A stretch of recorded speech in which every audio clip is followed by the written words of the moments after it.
After sweeping the Braves at Fenway Park, the Red Sox traveled to San Francisco to take on the Giants in a 3-game series. They actually lost this series 2-1 against the Giants. The Red Sox started off hot. They actually won the first game 3-2. Casas was on a roll this game. He's actually been on a roll for quite some time now. He is first in a ton of MLB rankings. So I just kind of want to give a shout out to the man who literally sat next to me at Fenway Park and said, "I'd rather have Bobby Dahl back than Casas." How do you feel about that statement now, sir? Casas is killing it. So thanks to a Casas ground rule double, he got the first points on the board for the Red Sox in the top of the second inning. And then Casas, again doing it himself, got a solo home run in the top of the 5th inning. 2-0 Red Sox. Giants battled back to score 1 in the bottom of the 6th. Then it was an RBI for Rob in the top of the 8th to make the score 3-1.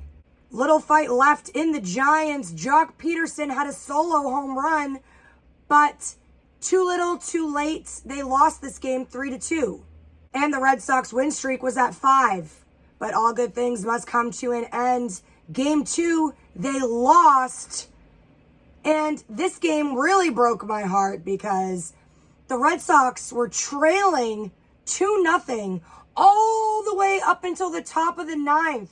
Their last at bat of the game, and they tied it thanks to Justin Turner reaching on an infield single. He actually had 2 RBIs, giving us all some hope because going into the bottom of the 9th, it was tied 2-2.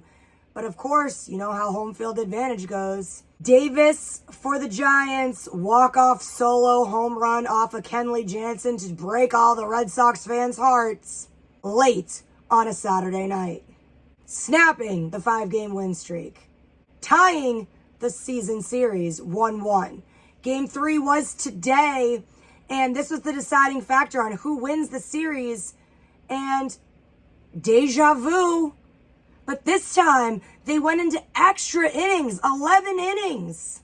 The Giants were up 2-0 up until the 7th inning, where finally the Red Sox woke up. Duvall starting things off, he had a leadoff solo home run in the top of the 7th to cut the lead to 1. However, Sox are going to Sox. Say it with me. Awful, terrible, base running, no fundamentals. Not gonna lie though, the Giants had their terrible display of base running as well this game. That actually kept the Red Sox in the game. The Giants had bases loaded not once, but twice this game and only managed to score 1 run. Wild. So the defensive efforts of the Red Sox coming through this series, not so much the offensive efforts. Not a lot of hits throughout this entire series. It was just a weird display of baseball here. The Red Sox had runners on first and second with 1 out. But again, terrible base running. They ran into a double play to end the inning.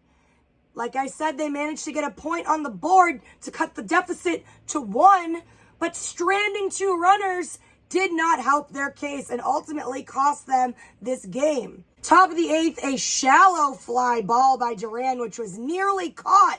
Somehow, he gets a double out of it. Speed kills, people. He is so fast. And he wasn't even playing. He was pinch hit. Rob moves him over to third with a fielder's choice. And then Justin Turner, my guy, 2-run homer to take the lead, 3-2. And speaking of Justin Turner, since June 1st, he's leading the MLB in RBIs. He is the best addition to this Red Sox team that I've seen in a while. Everything, his personality, his skill, his heart, his effort, the fact that he got 12 stitches in his face and then not even 2 weeks later he's back playing. I love that type of player. And I'm glad he's on my team, and I'll say it every time. So, love Justin Turner. They're calling him Mr. Turner. I'm calling him Mr. T. However, 1-run lead wasn't enough.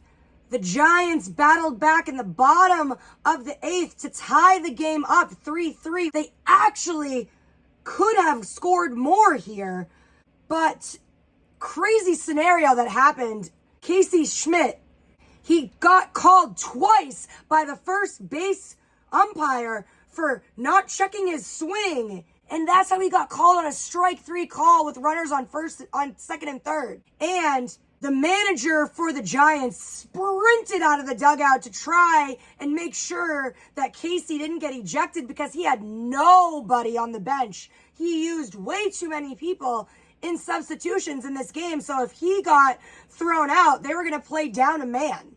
So that was just a very intense inning there. Ultimately sent the game into extras. And in the 10th inning, I was pretty upset about this because best case scenario, you had Jarren Duran as your ghost runner on second. Why on earth do you not bunt him over?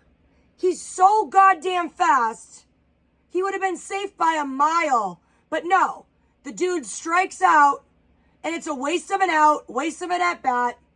And that ultimately, in my opinion, probably cost them the game. And here's the even crazy part. In the bottom of the 10th, the bases were loaded for the Giants with 1 out. We intentionally walked 2 of their guys.